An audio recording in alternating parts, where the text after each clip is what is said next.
पनवेल तालुक्यातील कर्नाळा ग्रामपंचायत हद्दीमध्ये असलेलं कर्नाळा नाका या विभागामध्ये 15 दिवसामध्ये चोरांचा सुळसुळाट इथे पाहायला मिळतोय। कारण 25 सप्टेंबर 2025 मध्ये या कोकण किंग बियर शॉपमध्ये चोरी झाली। याची FIR पनवेल पोलीस स्टेशनमध्ये दाखल आहे। त्याच्यानंतर 3 ऑक्टोबर 2025 मध्ये याच ठिकाणावरून एक बाईक चोरीला गेली, त्याची देखील FIR पनवेल पोलीस स्टेशनला नोंद आहे। आत्ताच नुकत्याच 2 दिवसापूर्वी म्हणजे 10 ऑक्टोबर 2025 मध्ये नेहाली साडी कलेक्शन या दुकानात देखील चोरी झालेली आहे। या विभागामध्ये सध्या पाहिला तर चोरांचा सुळसुळाट आहे आणि पोलीस यंत्रणा मात्र सतर्क आहे। पण या पोलीस यंत्रणेपेक्षा एक पाऊल मात्र हे चोर पुढे आहेत।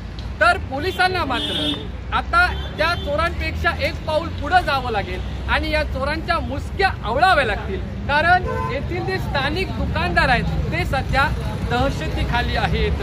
नक्कीच या सर्वसामान्य दुकानदारांना पुरेपूर न्याय देण्याचं काम पोलीस यंत्रणा करेल आणि या चोरांच्या मुसक्या लवकरात लवकर आवळल्या जातील अशी आशा बाळगून हे सर्व दुकानदार इथे आहेत। कॅमेरामॅन अजिंक्य सोबत मी अक्षय पाटील, पनवेल।